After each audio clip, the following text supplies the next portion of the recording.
Our taste in film may seem destructive, but this is a productive dialogue. Damn it, your mother ate my dog. Episode 99. Ooh, Can you believe it? not quite. It was two years and 7 months almost to the day. That's 31 months ago. Our lives have changed so much since episode 1. Truly, they have. We sound Famous slightly now. older. We're slightly more famous. You weren't even in your 30s when we started. No, Now look at you. look at me now. Just a 30-year-old living my life. This week, we watched a wonderful film, which we'll talk about.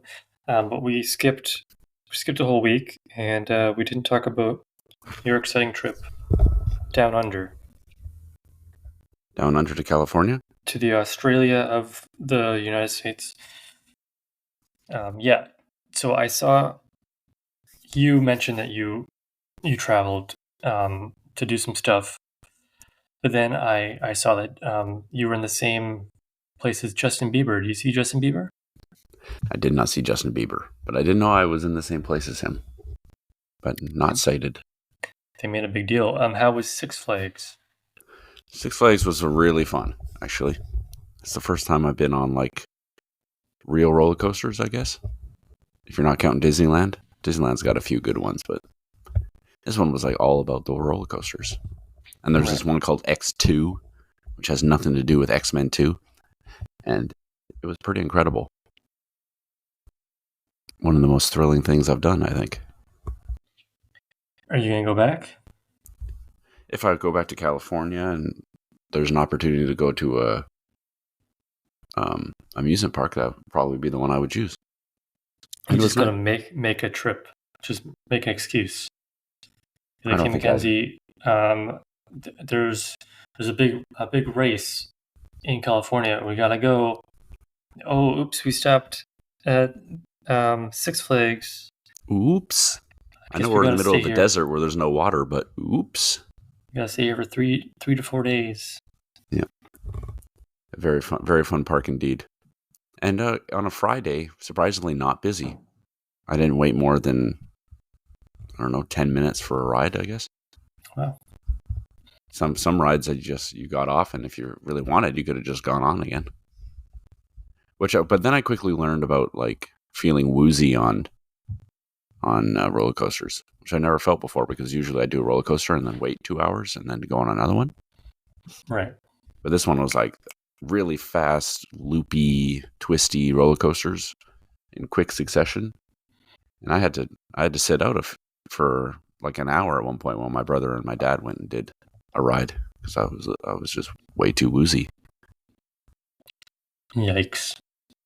Yeah. But other than that, a great time. Was one day enough? One day was enough, easily. Yep. Okay. And the football was fun? The football was fun indeed. Yep. Met up with my cousin and my uncle. Had a little pre-footy meal. Had some drinks and stuff. The game was pretty fun. They took it more. It was an exhibition, but they took it a bit more serious than an exhibition, it seemed like. But then they also did, at the end, they did penalty kicks just for, like, no reason. Because Arsenal won in full time. It was 2-1. And then there was, like, they even announced before the game started, like, there's going to be penalty kicks after the game. Basically just to please the crowd, I suppose. So that was kind of weird. Penalty kicks with no real stakes. They do that in hockey sometimes. Yeah. Just have like a shootout, even though a team's already won. Mm-hmm. Just send the crowd home, happy, get some practice in or whatever. Yeah, and the stadium wasn't even full. I would say it was like 85-90% full, probably. It's not a big stadium. It's a big stadium, SoFi Stadium. I'm not sure what the maximum capacity of that stadium is, and also the atmosphere was pretty tame, I would say. I think maybe Americans, I mean, that's probably a pretty sweeping generalization, but they don't really know a ton about like Premier League soccer is my guess, or at least not that passionate about it. Sure, yeah, it's an exhibition. Yeah. Like when I went and saw like a college football game, like American football game, the crowd was like just booming and extremely excited, and the atmosphere was pretty great, but not so much for this game. It seats 70,000 people, but it can be made. It could have over 100,000 people if they, I don't know, open up more seats or something. Okay. Yeah, sad. But that's all right. Six Flags is definitely better than the soccer game, but it was just fun hanging out with my brother and my dad. We hadn't been on a family trip in quite a while. So, nice little change of pace, I suppose. Well, that's fun. Just looking at the pictures of Justin Bieber in his UCLA pants on the internet. That's what better way to spend your time? I watched some movies on the plane too. I watched Training Day, which I had never seen. Yep. And I watched The Exorcist for the first time. Oh. That's a pretty cheerful one. And then I watched like a black and white film. It's like a vampire movie from the 30s. I can't remember what it's called. It was like vampire, and that was like the dream of somebody. I don't know. I should probably remember, but I only watched it because it was like an hour long. It was good though. Okay. Cool. And I watched Deadpool and Wolverine as well. In theaters. In theaters, yep. And how was that? I enjoyed it. Yeah. Okay. I read today actually that they were trying to get Nicolas Cage as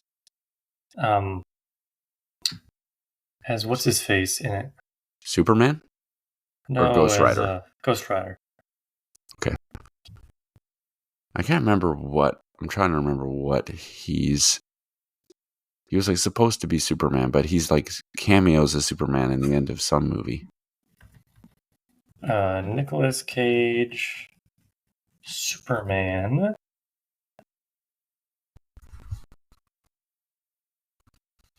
And it was a documentary from 2015. Oh, he was in The Flash, the newest Flash as Superman. Oh, okay. There you go.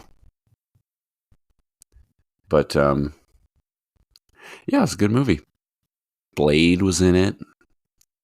And actually, what was funny was I was thinking of watching, the Daredevil movie with Ben Affleck. And Jennifer Garner, yep. And Jennifer Garner, yes. Well, I was going to pick the Jennifer Garner like spin-off movie from that, Elektra. And Elektra is in Deadpool and Wolverine.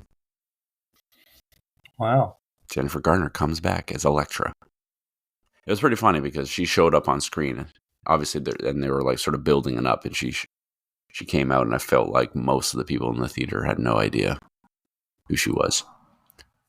And I probably wouldn't have known had I not been looking it up recently.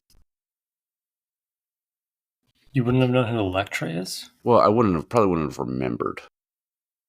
I jogged my memory when I was looking up the Elektra movie. I was like, all right, Jennifer Garner. Okay. So yeah, I'll probably watch that movie as well. I'm not going to go to the theaters and watch it. That's fair. Did you watch the other Deadpool movies? Yep. Yeah, they're pretty fun.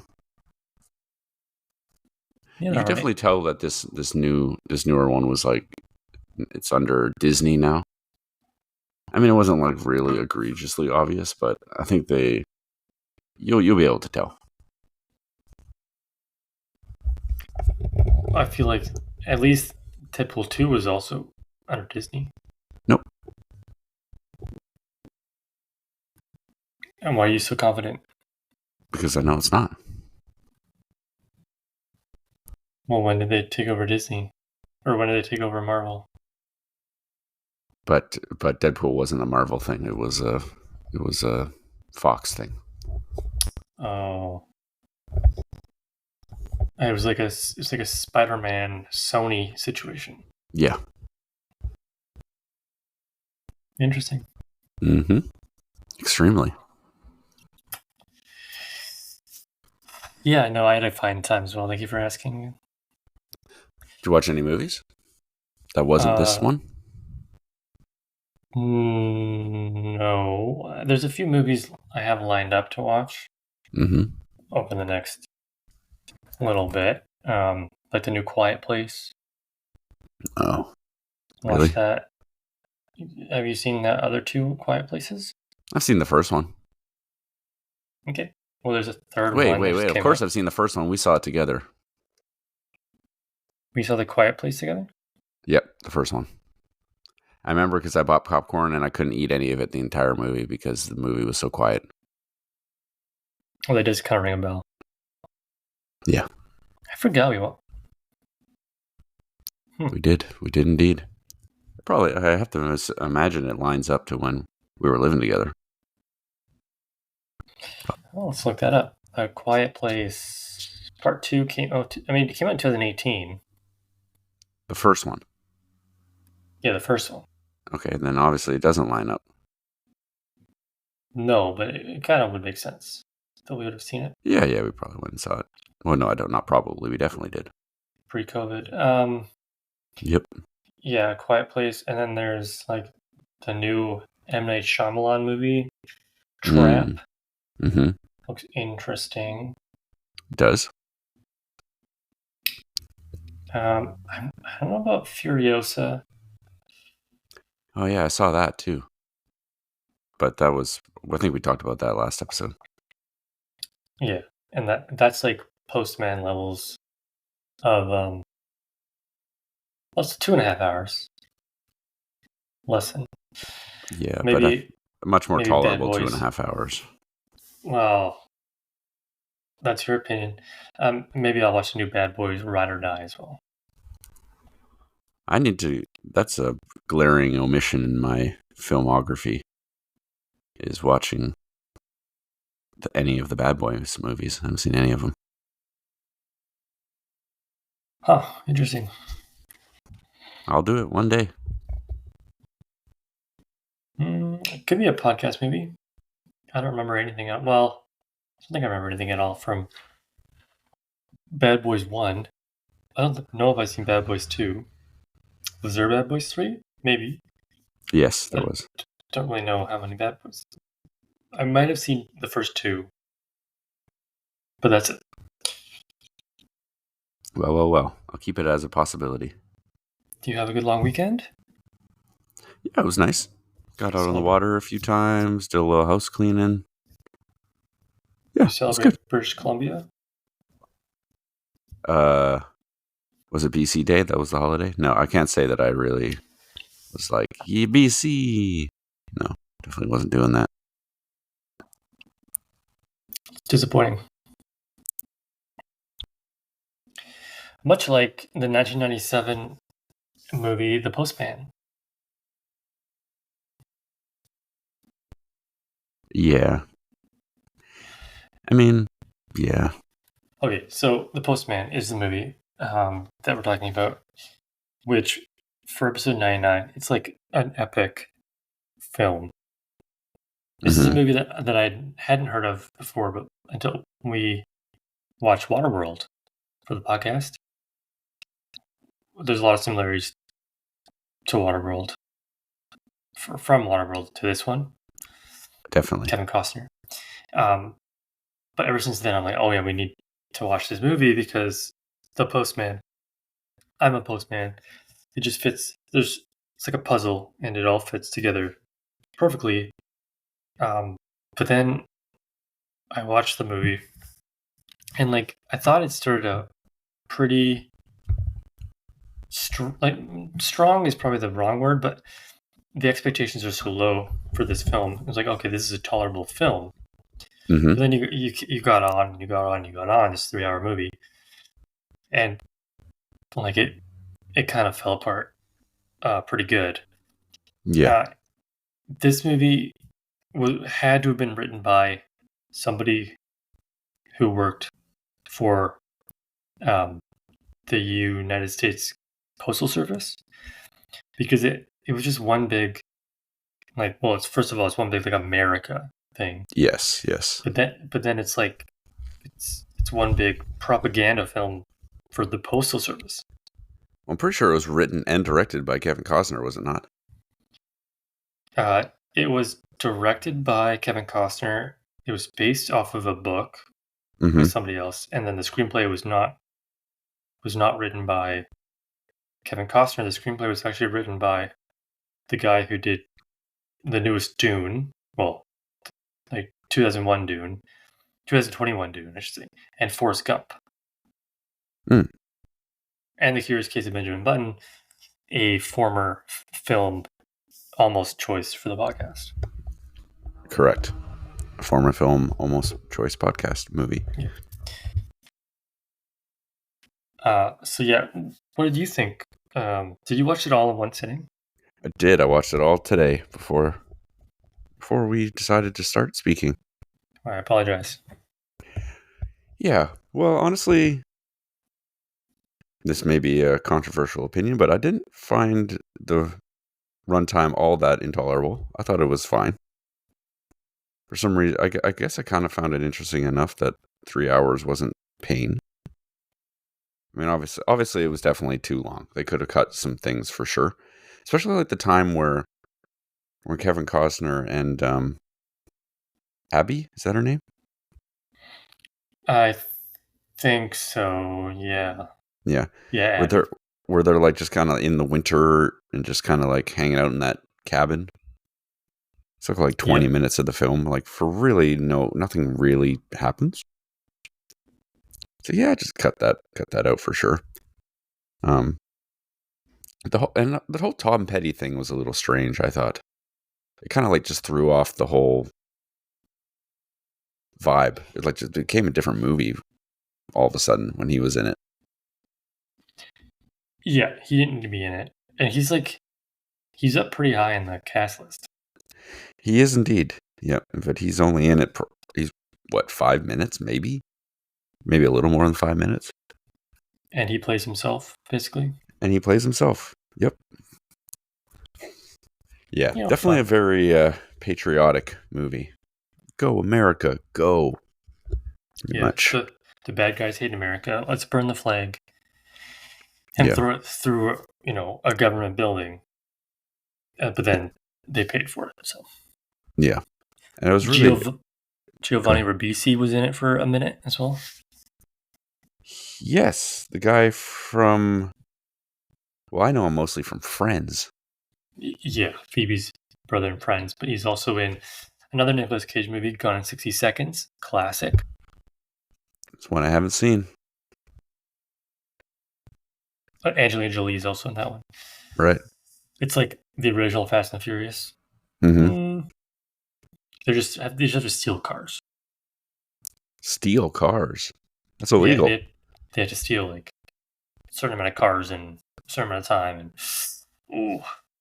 So it's like Fast and Furious and like the what the fuck is the name of that movie? National Treasure. Mixed together. Yeah, it's like if Grand Theft Auto was a movie. Okay. As far as I haven't tried that yet. Well, the games are kind of like a movie. Like their cutscenes, especially with the new one coming out. I'm sure like those cutscenes will be chef's kiss. Yeah, that's a good point. I mean, I didn't hate the winter scene with Abby and Postman because it did kind of built like their bond and like that, because it was always going to end up with him or with her like falling for him because it's a Kevin Costner film, and so they kind of had to turn it somehow, get her angry enough, and then he has to kind of go over that bridge, win her over. But I mean, that whole that whole like, hey, give us your seed. Yeah, that was weird. Her and the guy from Whose Line Is It Anyway? Okay, that's what he's. I was trying to think of like, what do I know him from? But yes, Whose Line Is It Anyway? Yeah. I know him What from was two his things. name? He's from that and Chip. He goes by Oh, Michael. Yes. Yeah. Like his actor name is different, like Charles something, but in Whose Line Is It Anyway, he goes by Chip. I liked him. He was one of my favorite guys on Whose Line. And he was also in a few episodes of The Office. Was he? Yes, he was.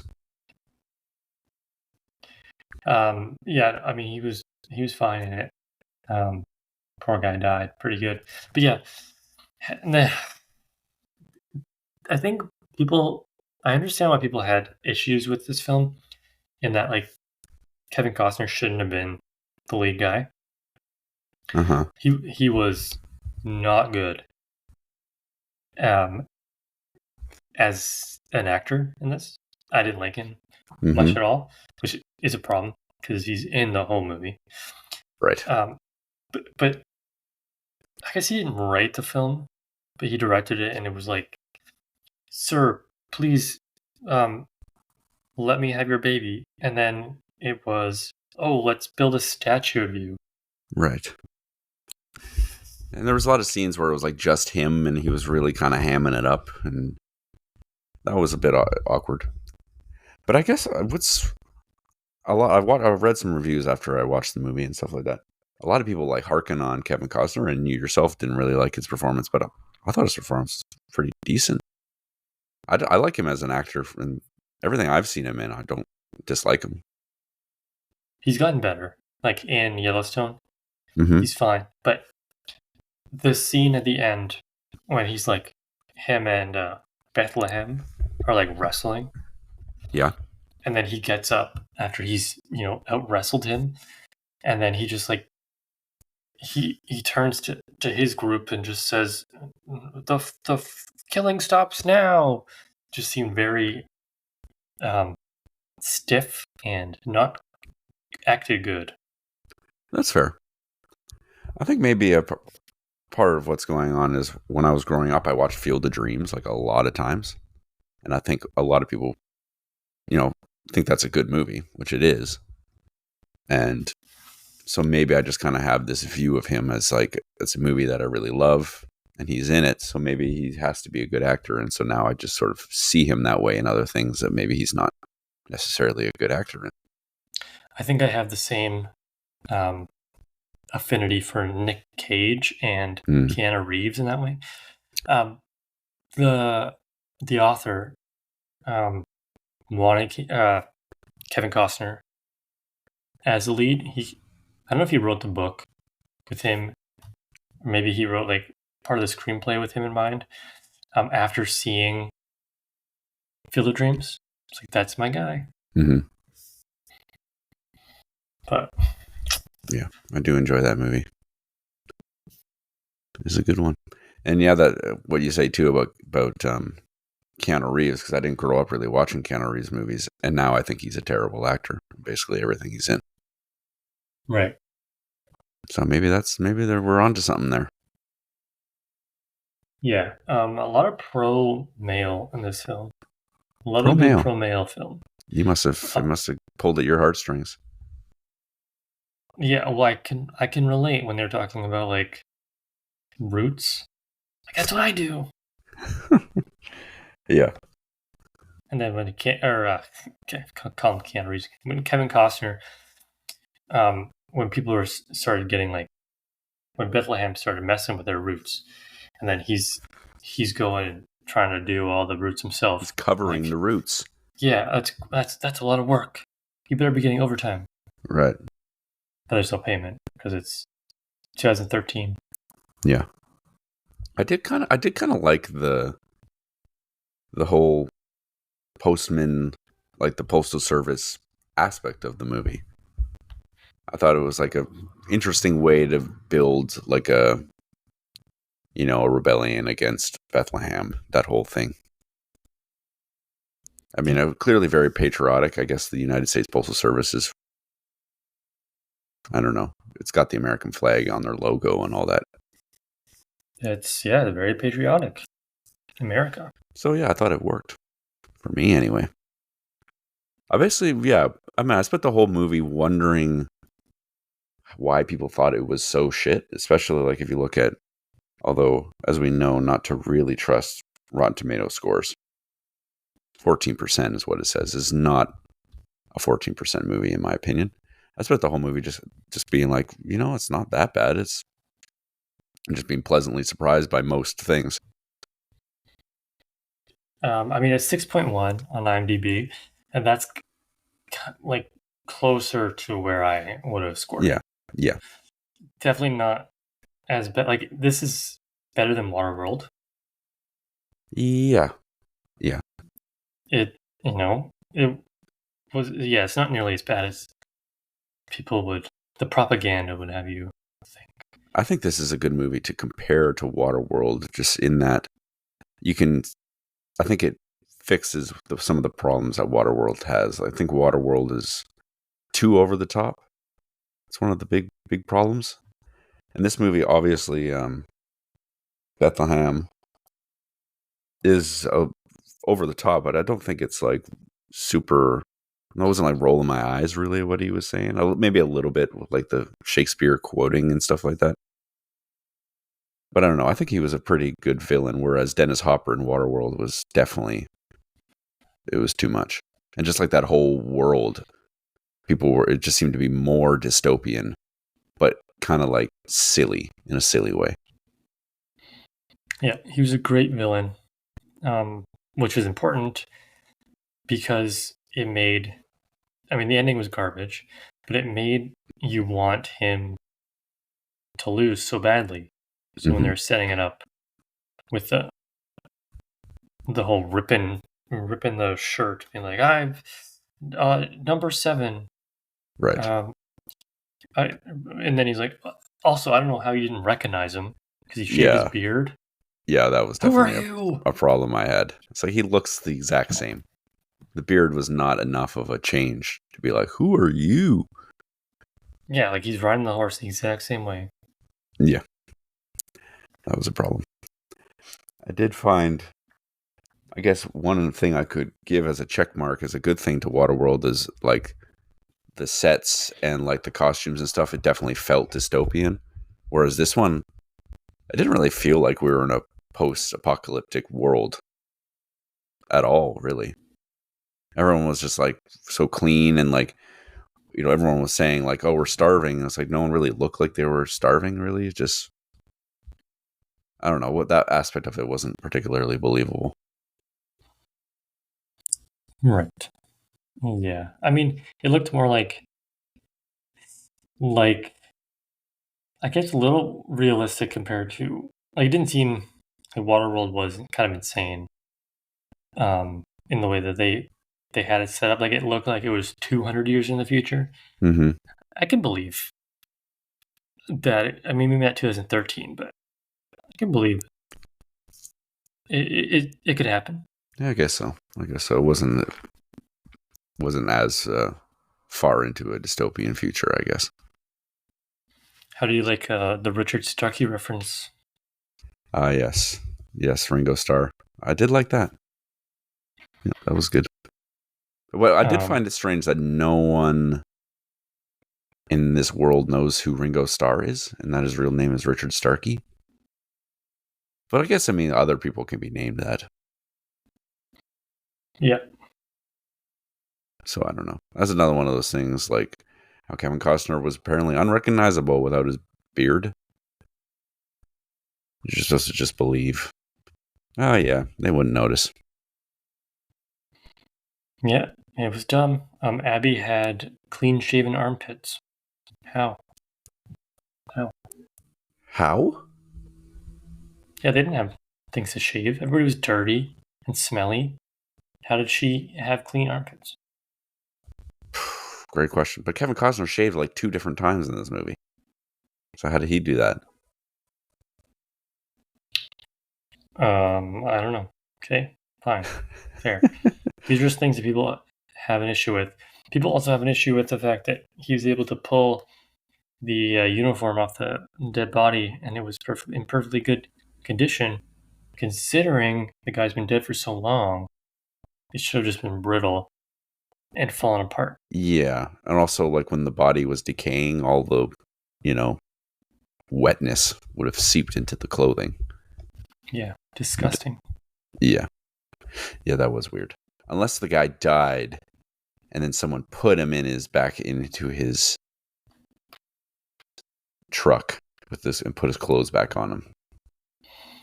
In the book, the uniform was found hanging up in the truck, not on his body. That would have made a lot more sense. Also, the Zippo lighting when he I don't know if you've ever owned a Zippo lighter. You put the lighter fluid in the Zippo or whatever, but it's not like an airtight seal. So eventually it just evaporates away. It doesn't even take that long. So if you fill a Zippo with lighter fluid and leave it for a month, and then you go to light it again, it won't light because all the lighter fluid evaporated. Right. Yeah, that makes sense. Mr. Costner passed on the lead role in Air Force One for this movie. Well. Instead, they had got Harrison Ford, that bum. Yeah, well, that worked out. I guess so. The author hoped that the Postman would have the pro-community feel of Field of Dreams instead of the Mad Max feel of Costner's other post-apocalyptic film Waterworld. Right. I think they were successful.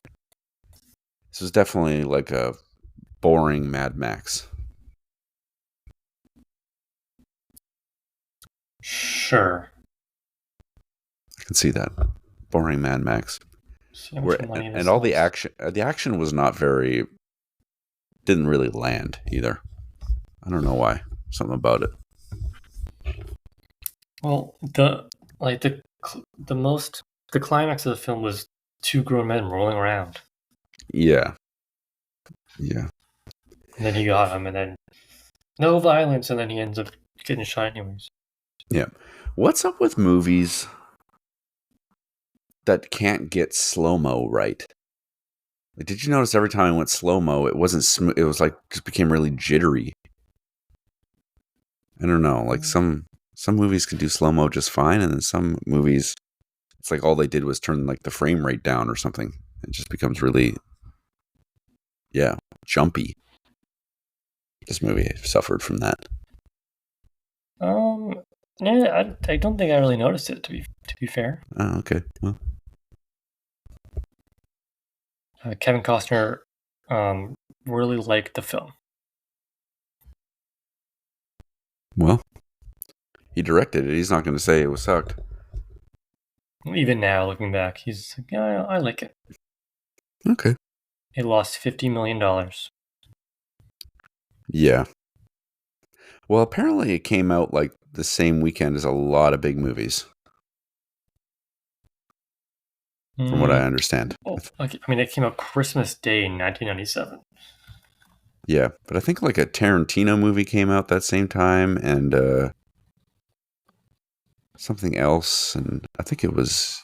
Titanic was out. Right. Titanic. Jackie Brown. Yep. As Good as It Gets. Right. An American Werewolf in Paris. Yeah, so Air Force One. Yeah. Kind of a bad time to release a movie, I would say. It was 6th on Christmas Day. But it was behind a movie called Mouse Hunt. Oh, I love that movie. But it was higher than Mr. Magoo.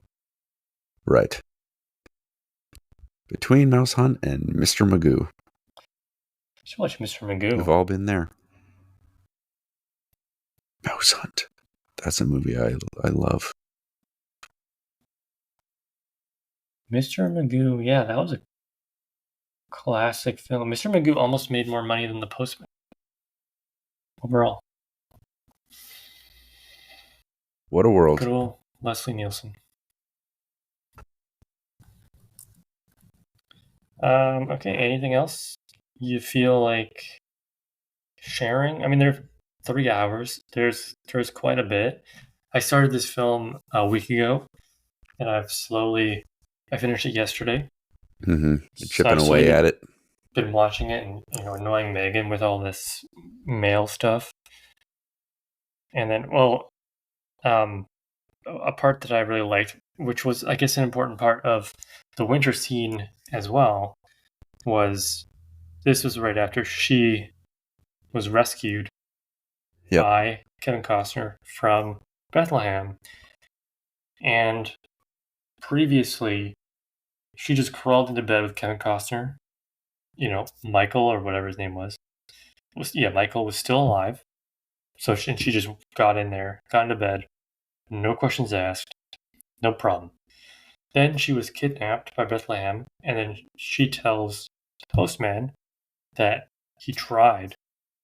Bethlehem tried to get in her pants, but unfortunately he could not succeed because he was a little shy, and that frustrated him. Mm-hmm.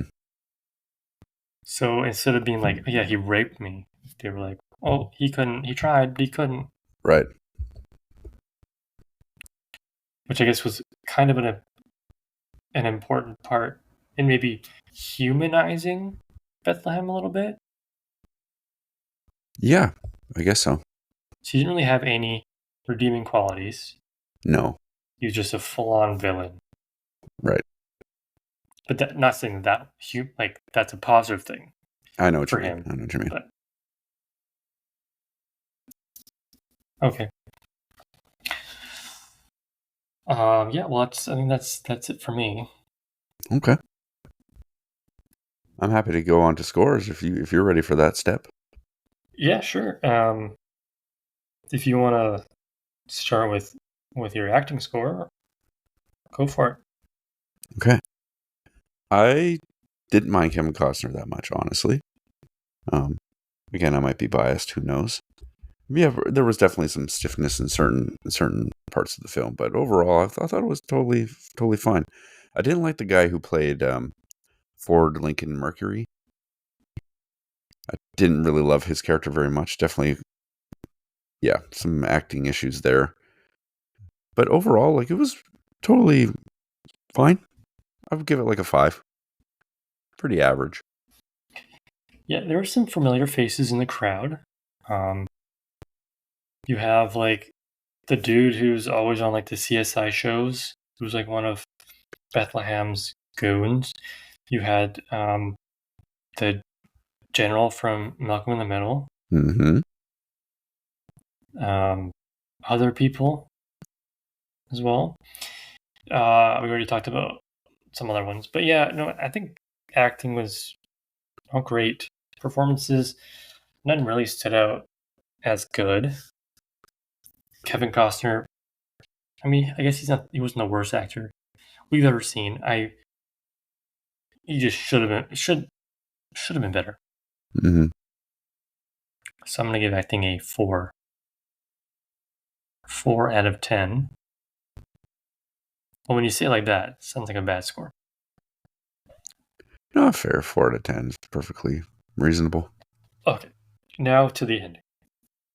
Yeah. So, Kevin Costner and Abby fall in love, which is so sad because Michael just died. But Kevin Costner comes in, steals her, and then they go. So he's now in love and has a lot of confidence. And so then they go and they race the horses and they meet.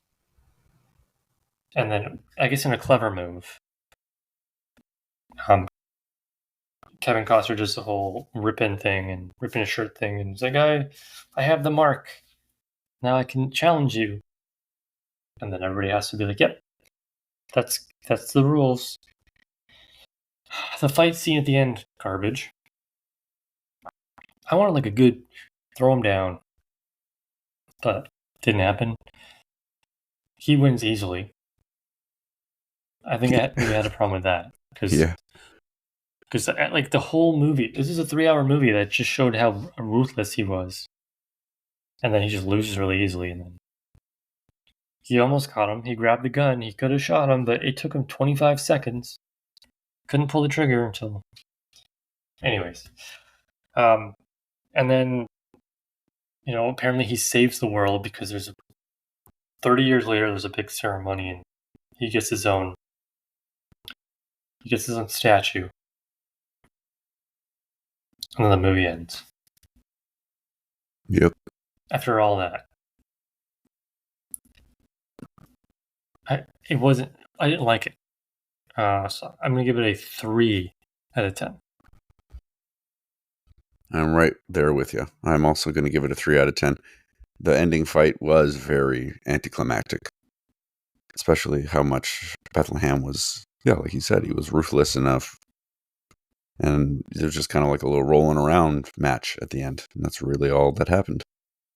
And the statue thing was dumb. It was a corny ending, for sure. 3 out of 10.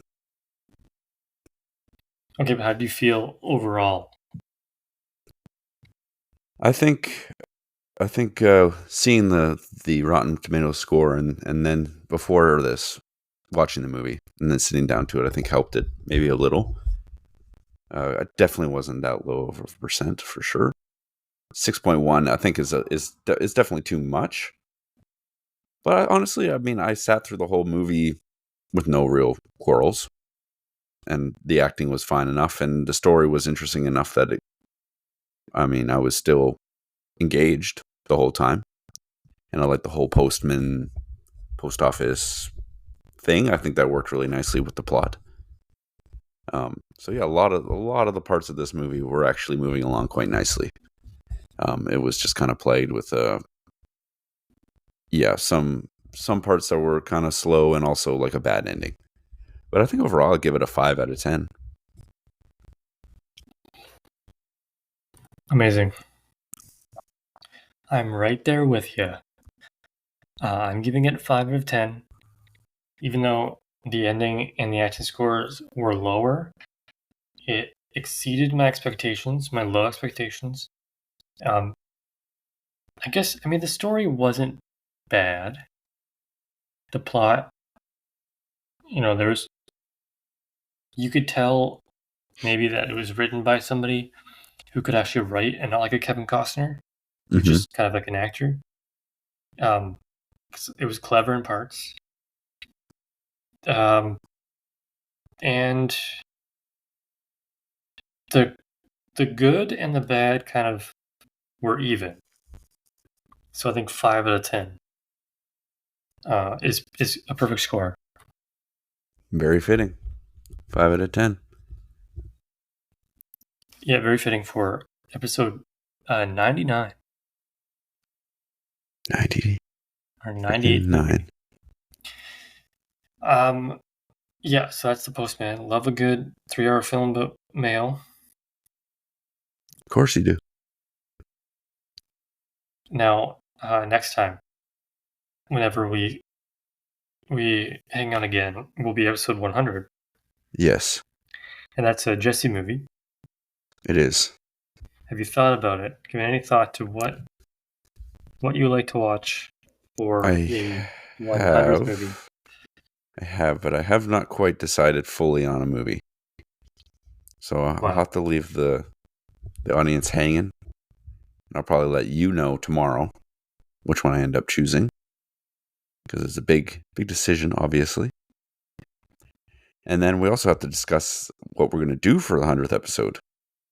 I thought maybe we could watch the movie separately like as we usually do, but then we could not only be in the same room for episode 100, but maybe even video it. Well, that's quite a lot. Oh, is that too much? No, I wouldn't say it's too much. I just don't know the logistics behind. Well, I think the logistics would purely be we put out the podcast like we normally do in this format, and then there's like a separate video, a separate like recording / video that's the video. You know what I mean? You don't have to like sync up the audio with the video or anything like that. So we would record through whatever this is called, Riverside, and then also just have a camera rolling. Could just be a phone or whatever, and then put that on YouTube. Yeah, okay. I think it would be easy enough. Yeah, we're two 30-year-olds. We know the technology. Easy.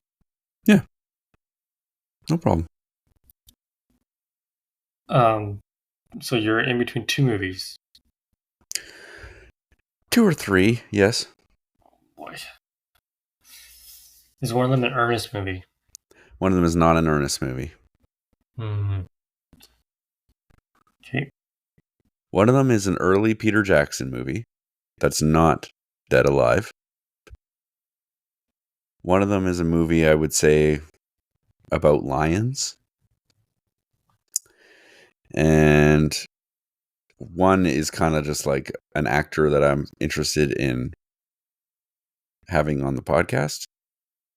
But I haven't picked a film. So it's a sort of running three horses right now. I haven't picked a winner. Okay. But I will by tomorrow. Yeah, sleep on it. Yeah, I think that's what I need. Maybe put them in a hat. Pick and then pick out of the hat. Mm-hmm. I could do that. Make it random. Okay. Okay. 40. Great. Oh, wow, 46 minutes. 47 almost. Yeah, well, it's a 3-hour movie. Yeah, I guess so. There's lots to talk about. But yeah, I guess that's the end then. Yeah, I mean, I think that's probably a good length. Don't you think? Yeah. Okay, so episode 100 will show up some point next week in many formats, and we'll watch a movie, but we don't know what movie, and then we'll hang out and talk face to face. Yes, well, we'll discuss it. If it doesn't seem like very viable, we can just do it the normal way.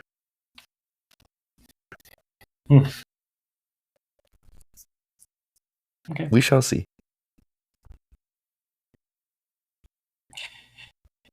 We got automatic cat feeders. Yeah. For the boys, and it's in the early phases, so they don't know what to make of it yet. But it helps in the morning if your cats are yelling for breakfast. You just put the cat feeder, put the automatic time on, and then it hits, and you sleep through it. Sleep right through it. Don't have to get up at 6 a.m. Oh, 6 is late. We're talking 4:30. Oh wow. Yeah. No. They're annoying. I can Anyways, hear them meowing right now. They're already hungry. Yeah. Thank you so much for listening.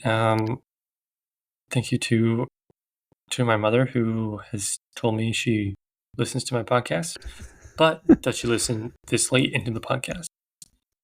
We'll never know.